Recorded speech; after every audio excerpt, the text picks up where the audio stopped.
Halo Sobat Misteri, jumpa kembali bersama saya Andi Jogja dalam tayangan Jejak Misteri Sejarah dan Budaya.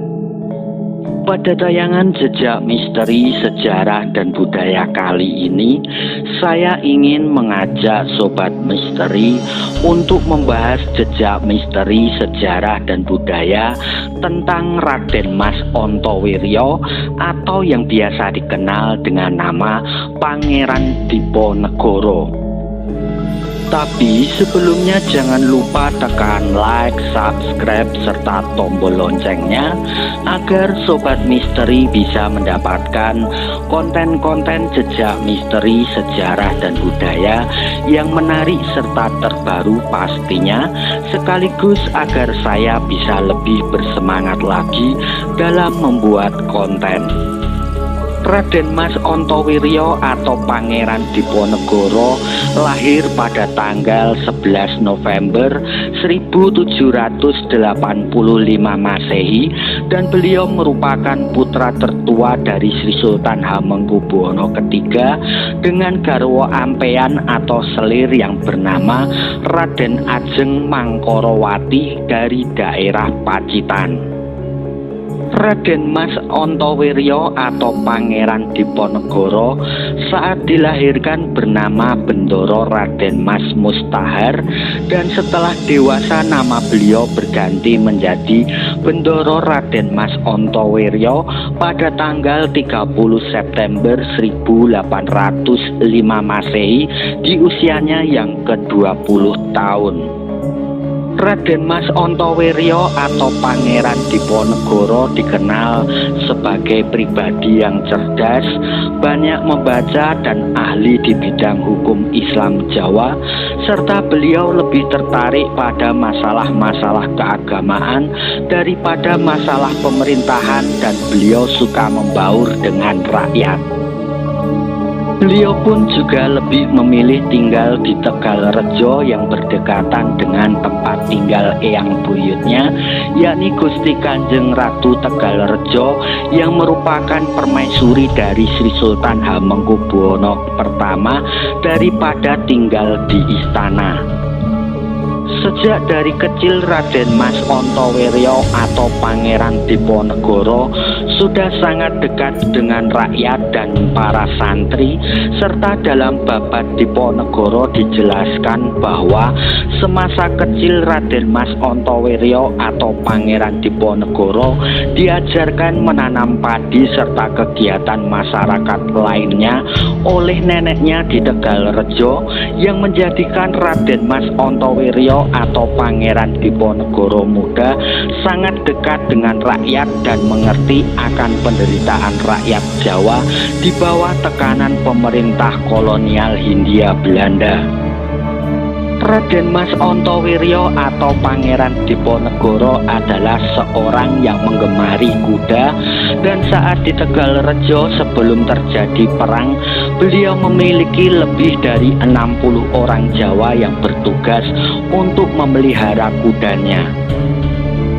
Kandang kuda atau istal milik Pangeran Diponegoro atau Raden Mas Antowiryo begitu luas sampai sentot muda yang berumur 6 tahun pun datang untuk hidup serta tinggal di Tegalrejo setelah kakak perempuannya yakni Raden Ayu Maduretno menikah dengan Pangeran Diponegoro dan lebih mementingkan belajar naik kuda daripada menjadi santri. Saat mulai pecahnya Perang Jawa, kuda kekar hitam tunggangan Pangeran Diponegoro yakni Kyai Gentayu dan dengan ketangkasannya di atas pelana dicatat oleh komandan kavaleri Belanda bahwa keahlian Pangeran Diponegoro dalam menunggangi kuda sangat membantu dirinya untuk selamat ketika sering bisa menghindari pengejaran di medan perang yang sulit. terutama di saat Pangeran Diponegoro harus menyeberangi Kali Progo, yang dimana Pangeran Diponegoro bisa mengetahui semua area dangkal yang bisa dipakai untuk mengarungi Sungai Progo yang lebar tanpa harus dihanyutkan oleh derasnya arus air Sungai Progo. Pada saat ayahnya naik tahta menjadi Sri Sultan Hamengkubuwono III, Bendoro Raden Mas Antowiryo pun diwisuda sebagai pangeran dengan gelar Bendoro Pangeran Haryo Diponegoro pada bulan Juli 1812 Masehi. Meskipun beliau menjalani sebagian hidupnya di Tegalrejo, namun Pangeran Diponegoro tetap menjalankan kewajibannya sebagai seorang pangeran di Kasultanan Yogyakarta, dan beliau tetap menghadiri acara grebeg maulud serta grebeg puasa atau dua upacara besar dalam tradisi Islam Jawa. Pangeran Diponegoro juga dikenal sebagai salah satu penasehat pribadi ayahandanya selama ayahandanya masih menjadi putra mahkota hingga kemudian diangkat menjadi Sri Sultan Hamengkubuwono yang ketiga. Sri Sultan Hamengkubuwono III sering mendiskusikan tentang banyak urusan dengan Pangeran Diponegoro, dan salah satunya saat memutuskan mengangkat Patin Danurejo IV untuk menggantikan Patin Danurejo III yang sudah lanjut usia. Pangeran Diponegoro juga pernah menolak keinginan sang ayah dan Residen Inggris John Crawford untuk menjadi sultan, bahkan penolakan tersebut hingga sampai 2 kali. Padahal sebagai anak laki-laki tertua, Pangeran Diponegoro juga berkompeten dan layak menduduki posisi untuk menjadi sultan di Kasultanan Yogyakarta. Pangeran Diponegoro menolak keinginan ayahandanya Sri Sultan Hamengkubuwono III dengan alasan bahwa posisi ibunya yang hanya seorang garwa ampeyan atau selir dan bukan permaisuri membuat dirinya merasa tak layak untuk menduduki jabatan tersebut. Selain itu, beliau juga tidak mau menjadi sultan karena melihat dari posisi ayahandanya yang sebagai sultan tetapi kurang independen karena selalu mendapat tekanan di sana-sini dari pemerintah Inggris dan Belanda yang mempengaruhi banyak kebijakan di Keraton Kasultanan Yogyakarta. Pada saat Sri Sultan Hamengkubuwono III meninggal dunia, kemudian adik laki-laki Pangeran Diponegoro yang masih berusia 10 tahun diangkat menjadi Sri Sultan Hamengkubuwono IV, dan Pangeran Diponegoro sangat memperhatikan serta mengawasi pendidikan adiknya yang merupakan sultan muda tersebut.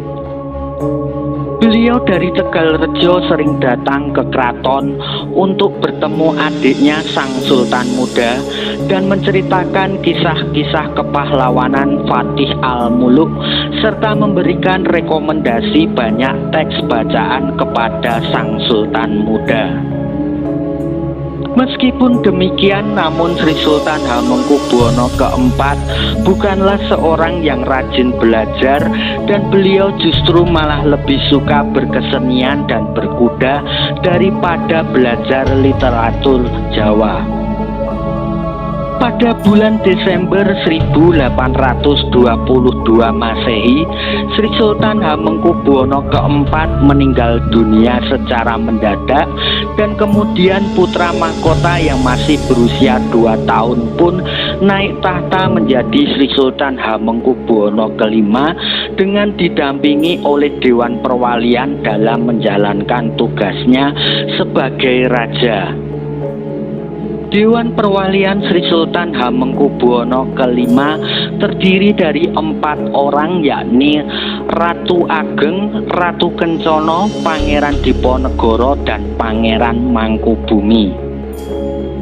Ratu Ageng dan Ratu Kencana bertanggung jawab untuk mengasuh Sri Sultan Hamengkubuwono V, sedangkan Pangeran Diponegoro dan Pangeran Mangkubumi ditunjuk untuk mengelola keraton hingga Sultan sudah cukup umur.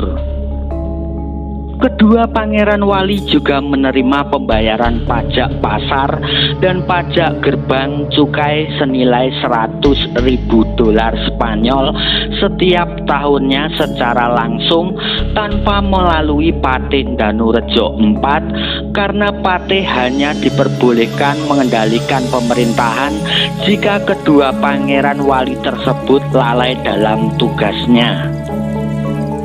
Namun selama menjalankan perwalian baik urusan keraton dan keuangan, Ratu Ageng dan Patih Danurejo IV cenderung banyak mengikuti permintaan Belanda karena takut terjadi apa-apa pada Sri Sultan Hamengkubuwono V yang masih kecil. Sementara itu Pangeran Diponegoro dipaksa untuk memberi cap persetujuan saja, dan semua hal penting diputuskan tanpa harus mendapatkan persetujuan dari Pangeran Mangkubumi dan Pangeran Diponegoro. Akhirnya Pangeran Diponegoro dan Pangeran Mangkubumi pun memilih mundur sebagai wali karena tidak setuju dengan pengelolaan keuangan yang seperti itu dan hanya merugikan keraton serta menguntungkan pihak Belanda dan para kroni-kroninya, termasuk Patih Danurejo IV. Kemudian Pangeran Diponegoro pun mulai melakukan perlawanan karena tidak setuju Belanda ikut campur dalam urusan kerajaan, dan selain itu petani pribumi juga banyak yang menderita karena penyalahgunaan penyewaan tanah kepada orang asing. Pangeran Diponegoro juga merasa geram kepada pemerintah kolonial Belanda yang sudah menindas dan mengeksploitasi rakyat dan mengintervensi urusan dalam negeri Keraton Kasultanan Yogyakarta. Selain itu, kebijakan pemerintah Belanda juga merugikan dan memicu perlawanan dari berbagai elemen masyarakat Jawa. Kekecewaan Pangeran Diponegoro pun mulai memuncak ketika Patih Danurejo IV menerima perintah dari Belanda untuk memasang tonggak rel kereta api di atas makam leluhurnya, dan beliau pun bertekad untuk melawan Belanda serta menyatakan sikap untuk siap perang. Pernyataan secara terbuka Pangeran Diponegoro untuk menentang dan siap perang melawan Belanda tidak hanya mendapatkan dukungan dari prajurit Keraton Kasultanan Yogyakarta saja, tetapi juga mendapatkan dukungan dari para bupati, rakyat, dan tokoh-tokoh Jawa lainnya yang merasa terancam oleh kebijakan-kebijakan pemerintah Belanda. Pada tanggal 20 Juli 1825 Masehi, pihak istana dan pemerintah Belanda memerintahkan 2 orang bupati keraton untuk menangkap Pangeran Diponegoro. Namun karena Pangeran Diponegoro sebelumnya sudah mendengar kabar tersebut, akhirnya Pangeran Diponegoro bersama istri dan pengikutnya pun berpindah di Goa Selarong. Perang Diponegoro pun akhirnya mulai pecah dengan diawali perang di daerah Tegalrejo, dan perang Diponegoro tersebut berlangsung selama 5 tahun. Dalam perang tersebut Pangeran Diponegoro memimpin masyarakat Jawa dari kalangan petani hingga golongan priayi yang menyumbangkan uang dan barang-barang berharga lainnya sebagai dana perang. Di dalam perang Diponegoro ada sekitar 15 hingga 19 pangeran. Bahkan Pangeran Diponegoro juga didukung oleh para santri dan Pangeran Diponegoro juga berhasil mendapat dukungan serta memobilisasi para bandit profesional yang sebelumnya ditakuti oleh penduduk pedesaan, meskipun hal tersebut menjadi kontroversi. Pada tanggal 28 Maret 1830 Masehi, Jenderal De Kock berhasil menjepit pasukan Diponegoro di Magelang, dan di waktu itu Pangeran Diponegoro menyatakan bersedia untuk menyerahkan diri dengan syarat sisa anggota laskarnya harus dilepaskan. Belanda pun menyetujui dan kemudian menangkap Pangeran Diponegoro dan mengasingkannya ke Manado. Setelah 3 tahun berjalan, Pangeran Diponegoro pun kemudian dipindahkan ke penjara benteng Fort Amsterdam di Makassar, dan di dalam penjara tersebut Pangeran Diponegoro menulis sebuah buku yang berjudul Sejarah Ratu Tanah Jawa dan Hikayat Tanah Jawa. Pada tanggal 8 Januari 1855 Masehi, Pangeran Diponegoro atau Raden Mas Ontowiryo meninggal dunia di usianya yang ke-69 tahun, dan Pangeran Diponegoro pun dimakamkan di Makassar. Demikianlah sepenggal kisah jejak misteri sejarah dan budaya tentang Raden Mas Ontowiryo atau yang biasa dikenal dengan nama Pangeran Diponegoro. Jangan lupa, jika Sobat Misteri suka dengan tayangan seperti ini, bisa like, subscribe, share, dan tekan tombol loncengnya agar tayangan jejak misteri sejarah dan budaya ini bisa berkembang. Percaya menapa boten, sumangga terserah panjenengan.